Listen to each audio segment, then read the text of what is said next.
In today's video, there is a trick that I want to share with you. If you are on the verge of giving up on your creative pursuit, okay, let's get into this mindset for a second. Here's how it goes. You started off, you had a lot of traction. You were like, this is great. I'm in my pocket. I've like found my thing. You're doing it. You're flourishing. You feel alive. Okay? Then you hit some resistance. That's all normal. You move through that. Okay? You keep rising, you keep growing, and then all of a sudden you literally hit a plateau and you're like, what is happening? Like, I not only am not seeing like results from the outside world, but I'm also feeling like actually disinterested. Disinterest is the silent killer of our creativity. It isn't that we have a negative reaction or that we have like a sudden turn towards being like, I don't like this thing anymore. It's worse. It's when we actually just kind of don't care. It's when we actually feel apathy and we feel like, I mean, what's the point? I do something, there's no result.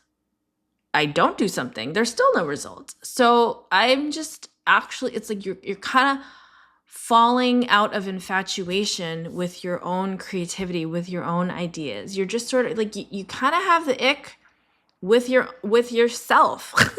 And you're like, well, I don't need to be in that zone. That doesn't feel great. Okay?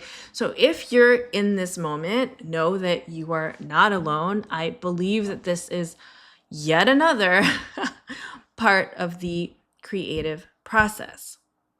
The trick that I want to share with you is I was journaling this morning about it because I am in my own little plateau, and I was like, obviously there's the first response that we have, which is don't give up. Don't give up. So I wrote that down. I wrote that down in my journal. I wrote down don't give up.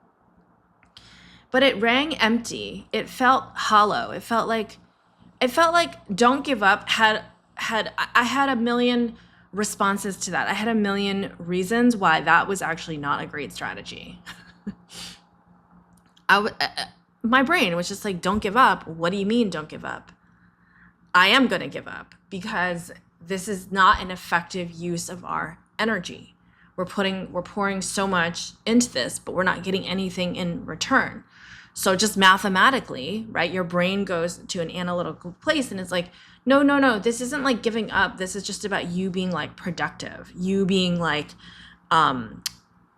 efficient and effective with where you are putting your energy. So I realized the don't give up tactic is not enough. It's not enough to just tell yourself to not give up because your brain will think of all these reasons and excuses as to why in fact you should.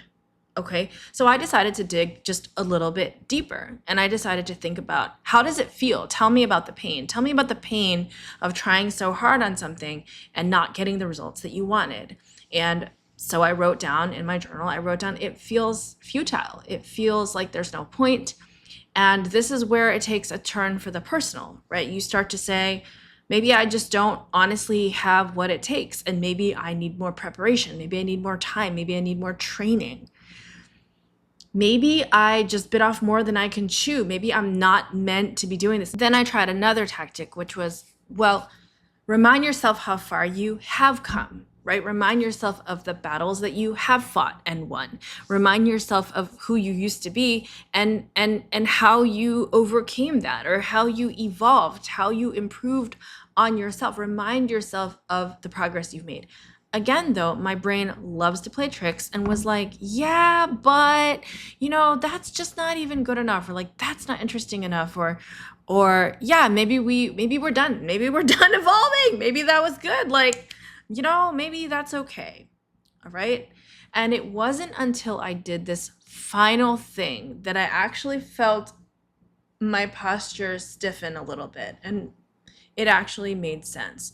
So I wrote down this phrase. I wrote down, only winners win. Only winners win. And I thought to myself, who do you want to be? Not just who do you want to be, but who are you? And if you are a winner, right? And so we then have to think about the identity of it, the embodiment of it, which is I want to identify as being a winner. Okay, and I'm not taking myself that seriously. When I think of myself as a winner, I literally think of like Mario Kart, and I think of like Peach and Mario and Luigi like on the little platform, like in my brain that like I've sort of gamified it, right? And so I'm like, winners, if you're gonna be like Peach in the number one position, okay, what is the attitude of a winner? What is the embodiment of a winner? Well, okay, and this is where it actually started to make sense to me. Winners don't give up. Winners would keep going. And that was a huge shift. There was a huge shift for me to embody that energy and to be like, right, of course. As soon as I thought about the identity that I wanted to embody, all of the mental chatter went away. It all changed. Because if that is the blood that's flowing through my veins, it almost just sort of takes over and collapses all of the little petty arguments that my brain is trying to create for me to give up. Of course, my brain wants me to avoid pain.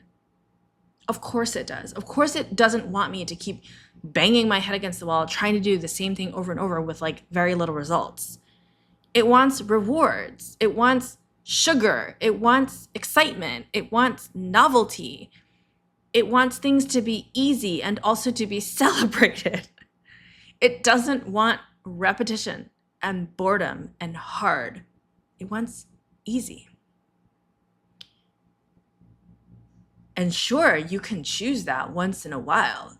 You can take a nap. You could take a rest. You could take a walk. You could do whatever you want. But if I'm going to embody winner energy, Peach in the number one position, getting the little trophy because she won the race, what is that? What is that energy? That's the thing that finally unlocked it for me. So ask yourself, you can't argue with yourself. You can't be like, no, you shouldn't give up. Okay, I won't give up. You keep going. Okay, like this doesn't work. You have to leapfrog above all of the layers of that shit. And you have to actually use your vision to be like, okay. I know all the chatter. I know all the reasons why. I know we want the pain to stop. I know we don't want to feel like a loser anymore. Okay, but is this the moment where I give up and I just go back to my couch and scroll? Like, no, this is not the moment. This is not going to be the thing that defeats me. I'm Peach. I'm in Bowser's castle. I'm like swerving. I'm not going to just like stop driving my car. I have winner's mentality. So I'm going to go and I'm going to go after it. That's the thing that unlocked it for me. I just wanted to share that with you guys. Let me know if you feel the same way. Can you please try this and see if it works for you? If it does, great. If it doesn't, also great. Let me know what other alternatives you have in mind. And as always, I will keep showing up with my loser/winner energy. I wrote about this in my Substack yesterday where I was like, part of the reason why I feel like it's so surreal that I have a book deal coming out is because for so long, and I know you're going to look at my stats, and you're going to look at everything, and you're going to be like, whatever, she's lying. But I'm not, okay? For so long before I had any of this, I really just felt like a loser. I had graduated from business school. I did not get a fancy job. I was not working as the manager of a hedge fund. I was not leading some global function, okay? Basically, I was a stay-at-home mom trying to be a coach, trying to be a writer, aka a loser, okay? And whatever. I know that sounds harsh. Don't judge me or judge me. I don't care.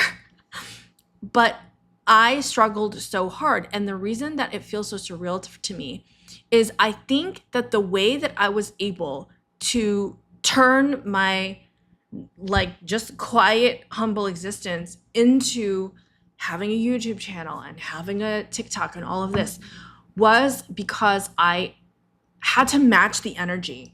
My negative down on me energy was so strong that I needed to delude myself with like if my negative energy was at 150 on the scale, I had to match that with 150 of delusional belief that that was not the life that I was going to lead.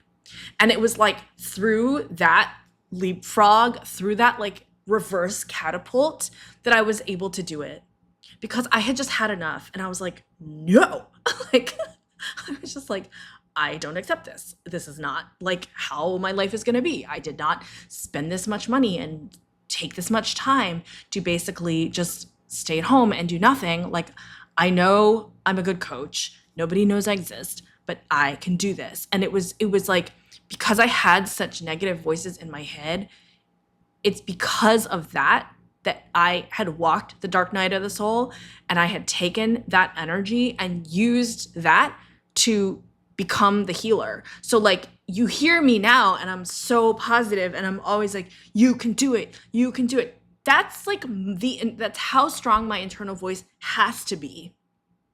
Okay. By necessity has to be that way to battle the inner demons that are happening inside. So please don't think that I am this positive because I'm a fake ass whatever. I'm this positive because I'm also this negative. Does that make sense? Okay. I love you guys. I will see you soon. Okay, talk to you soon. Bye.